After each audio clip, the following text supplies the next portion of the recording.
Hello friends, स्वागत है आप लोग का एनसीईआरटी जोन में। फिजिक्स घटना चक्र से डिस्कस करें। पहला चैप्टर डिस्कस करें, यूनिट एंड मेजरमेंट। टोटल कितने चैप्टर है देख लीजिए। टोटल 17 चैप्टर है घटना चक्र के पूर्वावलोकन में। आपको पता है कि हम लोग जो रिपीटेड क्वेश्चन होते हैं उसको कैसे स्किप करते हैं, कैसे इन्फॉर्मेशन को डिस्कस करते हैं। और भी सब्जेक्ट स्टार्ट हुआ है, एक साथ हमने कई सब्जेक्ट स्टार्ट किया है, आप देख सकते हो। मॉडर्न हिस्ट्री तो ऑलमोस्ट कंप्लीट होने वाला है, 50 to 60% ऑलरेडी हो गया है। बायोलॉजी का काफ़ी ज़्यादा हो गया है। ठीक है, तो हम बाकी सब्जेक्ट भी करने की कोशिश करते हैं।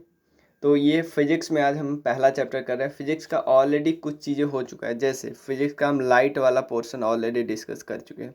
तो आज डिस्कस करें फिजिक्स का मेजरमेंट एंड यूनिट।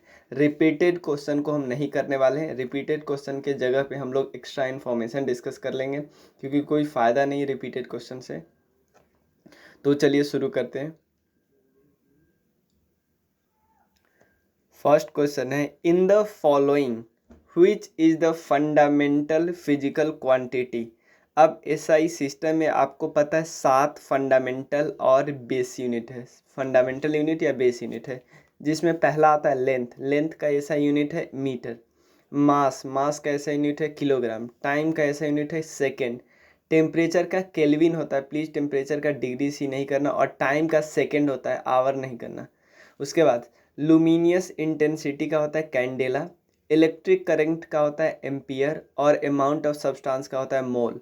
तो आपने देखा कि न फोर्स है, न वेलोसिटी है, न वर्क है, इलेक्ट्रिक करंट है।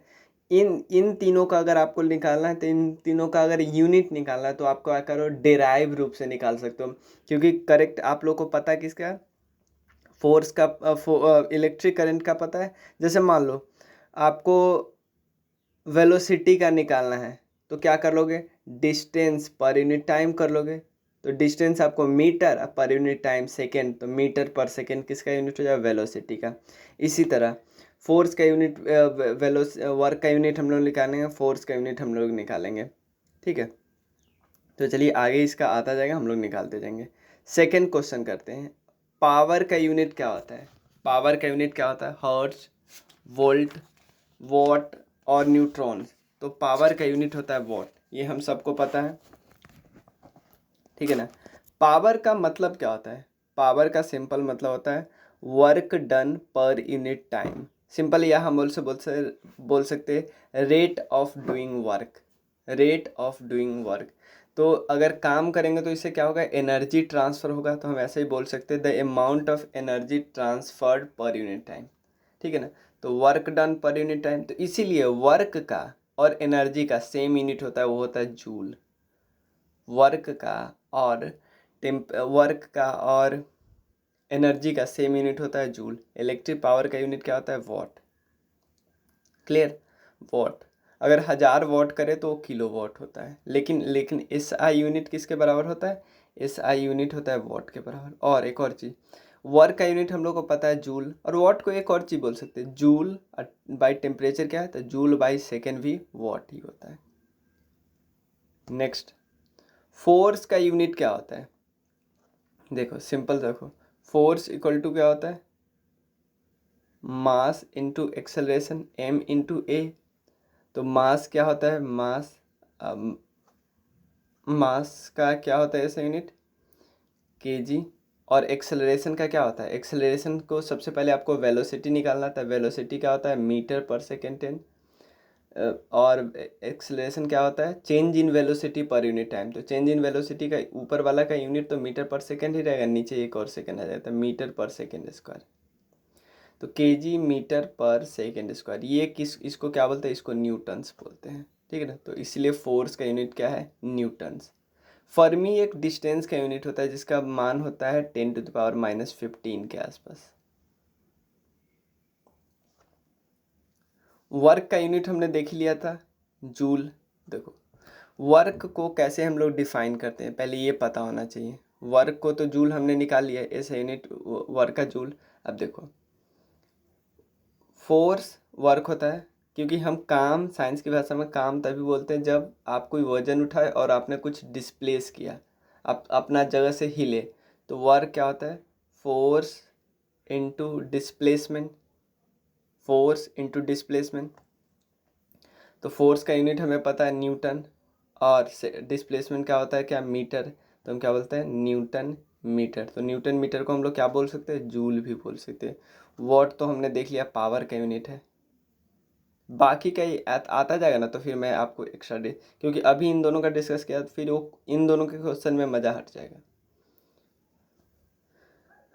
फ्रीक्वेंसी, फ्रीक्वेंसी को कैसे मेजर करते हैं, frequency is measured in hertz में मेजर करते हैं, इसको डिराइव करते हैं HZ से, हर्ट्ज, ठीक है। अब देखो पिच, ये थोड़ा सा और मैं फ्रीक्वेंसी का मतलब बता, ये हमें पता होता है ना, ये इसको यहाँ से यहाँ के डिस्टेंस को हम बोलते हैं वेवलेंथ। वेवलेंथ का मतलब एक साइकिल होता है, क्योंकि यहाँ पे 1/4 साइकिल, यहाँ पे आधा साइकिल, और यहाँ पे 1/4 साइकिल, ये टोटल एक साइकिल के बराबर हुआ ना। तो फ्रीक्वेंसी का सिंपल मतलब होता है 1 सेकेंड में, 1 सेकेंड में वो कितना साइकिल का फॉर्मेशन कर रहा है, क्योंकि एक जगह नहीं करता है, करता है तो आगे आगे। तो इसी को फ्रीक्वेंसी सिंपल बोलते हैं कि 1 सेकेंड में कितने साइकिल का फॉर्मेशन बोलते हैं। तो हम ऐसे बोल सकते हैं साइकिल्स पर सेकेंड, इतना साइकिल पर सेकेंड, तो इसको हर्ट्ज भी बोलते हैं। रेडियन हम तब नापते हैं जब एंगल नापना हो ना, तो उसको रेडियन बोलते हैं। लेकिन अगर सॉलिड एंगल नापना हो, जैसे अब घर का कोना का एंगल आप ले रहे हो, तो उसको बोलते हैं स्टेरेडियन। रेडियन नॉर्मल क्या होता है, 2D प्लेन है ना, एक 2D प्लेन है इस टाइप का, तो इसका एंगल, ठीक है ना। मीटर पर सेकेंड तो किसका यूनिट हमने देख लिया था, या तो स्पीड का या तो वेलोसिटी का, ठीक है ना। वाट तो हमने देख लिया पावर का यूनिट है। चलिए कोर्स को आगे बढ़ाए, मतलब लेक्चर को आगे बढ़ाए उससे पहले हम बता देना चाहते हैं हमारे कई कोर्स चल रहे हैं, आप उसको आराम से ज्वाइन कर सकते हो। 9582062485 पे मैसेज करके, ये वाला कोर्स है। उसके अलावा VPSC का कोर्स है, बहुत अच्छा चला था, आपको 67th में इसका रिजल्ट देखने को मिला था। और क्राउन का कोर्स है, इवन लूसेंट ऑब्जेक्टिव का भी कोर्स है।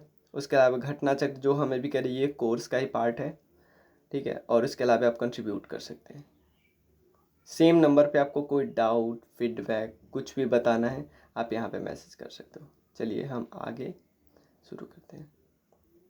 The SI unit of electrical resistivity of conductor. Electric resistivity का सिंपल मतलब होता है, ये एक प्रॉपर्टी होता है, किसी मटेरियल का एक प्रॉपर्टी होता है जो इलेक्ट्रिक करंट को रेसिस्ट करता है, मतलब इलेक्ट्रिक करंट को आराम से पास नहीं होने देता है, रोकता है, फ्लो ऑफ जो करंट होता है ना उसको रोकता है।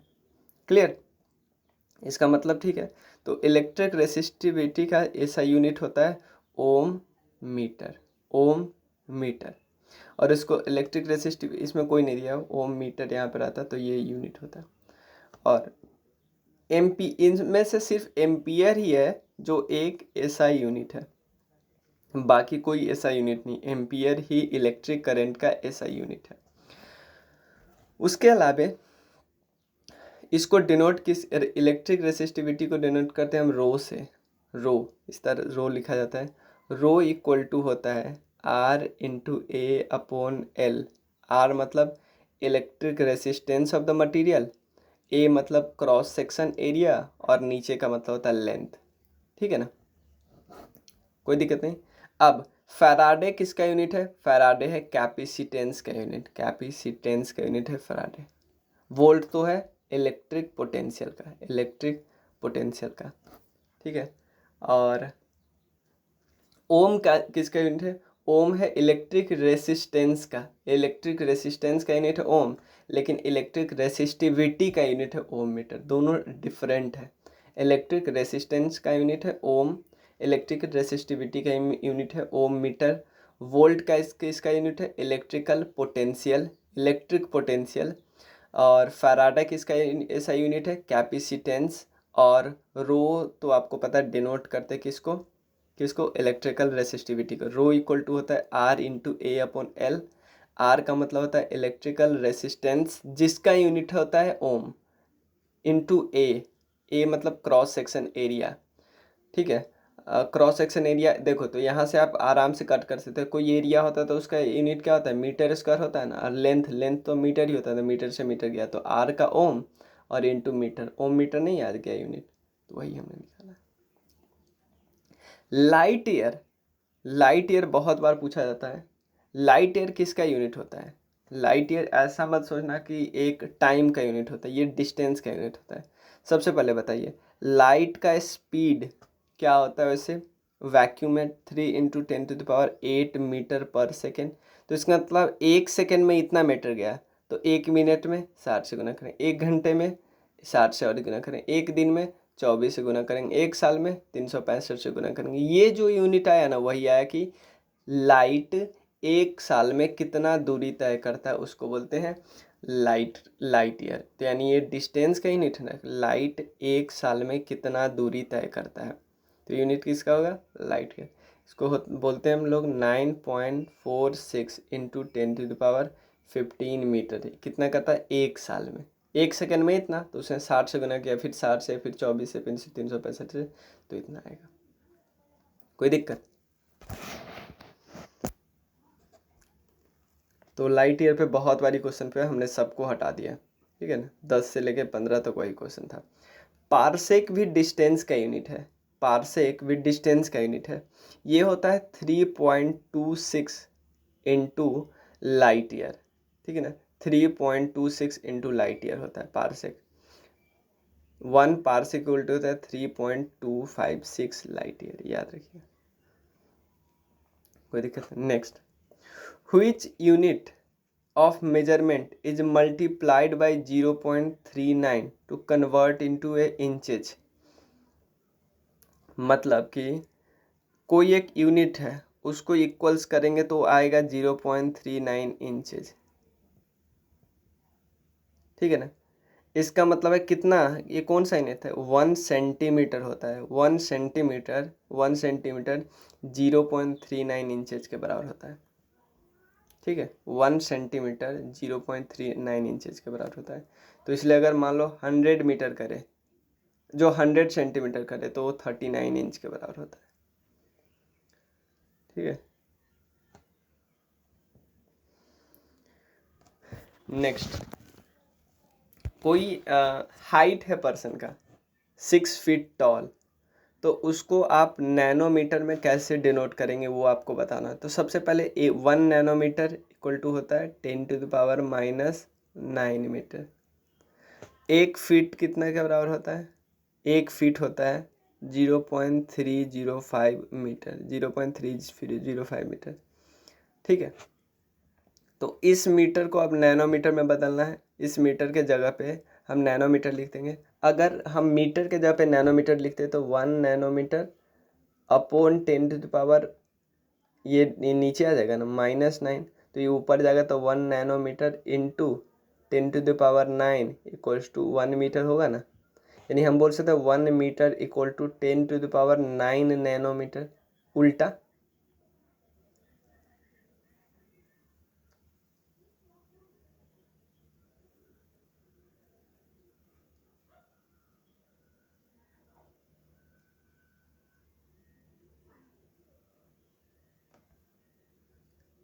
ठीक है। और तो इसलिए इसको अगर आप गुना करेंगे 1 feet equal to 0.305 into nanometre में, तो ये सीधा ये इतना मीटर है ना, इसमें सीधा गुना कर दो 10⁻9 से, तो ये आ जाएगा लगभग 183 इंटू 10⁻9 सेंटीमीटर, 9 नैनोमीटर, ठीक है। इतना आ जाएगा, ठीक है। मैं नेक्स्ट वीडियो में करता हूँ, थोड़ा सा ग्लिच आ गया मेरे मोबाइल में, तो मैं फिर से नेक्स्ट वीडियो करता हूँ। चलिए, थैंक यू सो मच, ठीक है। आप मोबाइल नंबर याद रखिए 9582062485।